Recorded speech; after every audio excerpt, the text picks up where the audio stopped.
రాష్ట్రంలో విద్యా ప్రమాణాలు మెరుగుపరచాలని, సర్కారు బడుల్లో నాణ్యమైన విద్యను అందించాలని, పేద పిల్లలు ప్రతిభావంతులుగా మారాలనే ఒక సదాశయంతో నారా లోకేష్ బాబు గారి ఆధ్వర్యంలో మెగా డిఎస్సి నిర్వహించి 16,000 పైచిలకు టీచర్ పోస్టులను భర్తీ చేశాం. వాళ్ళు నియామక పత్రాలు అందుకొని వివిధ పాఠశాలల్లో పవిత్రమైన ఉపాధ్యాయ వృత్తిలో రాణిస్తూ ఉన్నారు.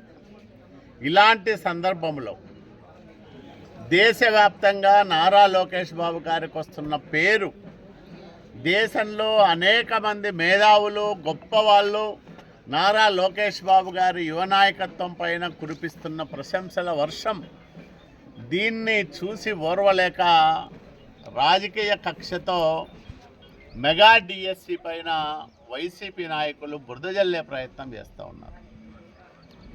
పరీక్షలు అయిపోయినాయి, పరీక్షలను అడ్డుకోవడానికి, అట్లాగే ఫలితాలు రాకుండా చూడడానికి దాదాపు 160-170 కేసులు వేసింది వైసీపీ. అవన్నిటినీ ఛేదించి సకాలంలో పరీక్షలు నిర్వహించి రికార్డు సమయంలో వాళ్ళందరికీ నియామక ఉత్తర్వులు ఒక పండగ వాతావరణంలో అమరావతిలో అందజేసింది కూటమి ప్రభుత్వం.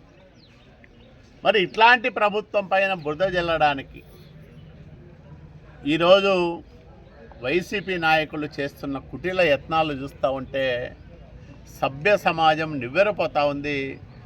సిగ్గు ఎగ్గు లేకుండా ఈ డిఎస్సి పైన వాళ్ళు చేస్తున్న కువిమర్శలు, సత్యదూరమైన ఆరోపణలు చూసి మేధావులు, ప్రజలందరూ కూడా ఈసడించుకుంటూ ఉన్నారు.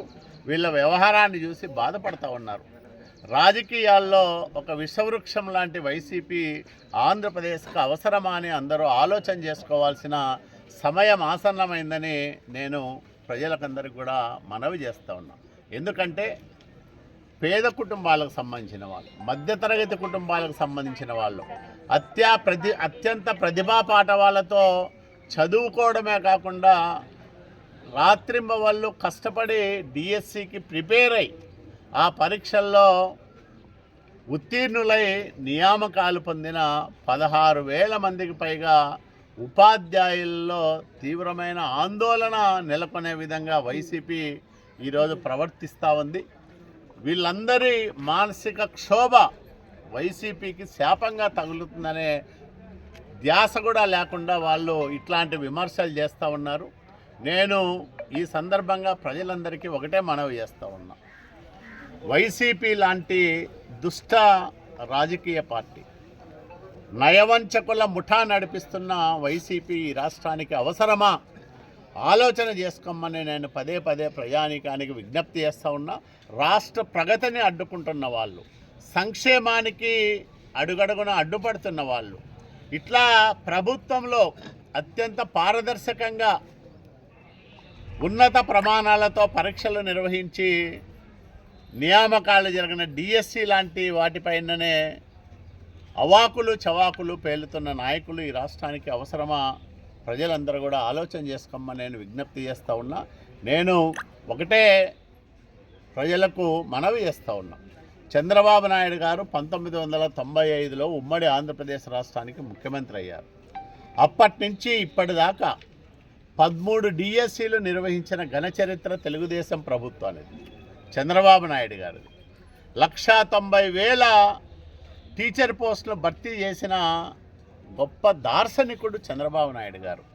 పేదల విద్య పట్ల, పేద పిల్లలు ఉన్నతమైన విద్యను అభ్యసించి వాళ్ళు జీవితాల్లో రాణించాలనే తాపత్రయం ఉన్న బాధ్యతాయుతమైన నాయకుడు చంద్రబాబు నాయుడు గారు. కాబట్టే ఆయన ఇన్ని డిఎస్సీలు నిర్వహించి 190,000 పైచిలకు టీచర్ పోస్టులను భర్తీ చేయగలిగినారంటే పేదల పట్ల, పేద పిల్లల విద్య పట్ల ఆయనకున్న చిత్తశుద్ధిని, నిబద్ధతను చాటుతుంది. ఇవన్నీ తెలియని మూర్ఖులు, అట్లాగే పేదల పట్ల ఎలాంటి బాధ్యత లేని జగన్మోహన్ రెడ్డి అండ్ కో ఈరోజు సర్కారు విద్య పైన దాడి చేస్తూ ఉంది. ప్రభుత్వ బడుల్లో విద్యార్థులు చదువుకోకూడదని కుట్రలు చేస్తూ ఉంది. ఇలాంటి దుర్మార్గుల పట్ల అప్రమత్తంగా ఉండమని నేను పేదలను, బడుగు బలహీన వర్గాలను విజ్ఞప్తి చేస్తూ ఉన్నా.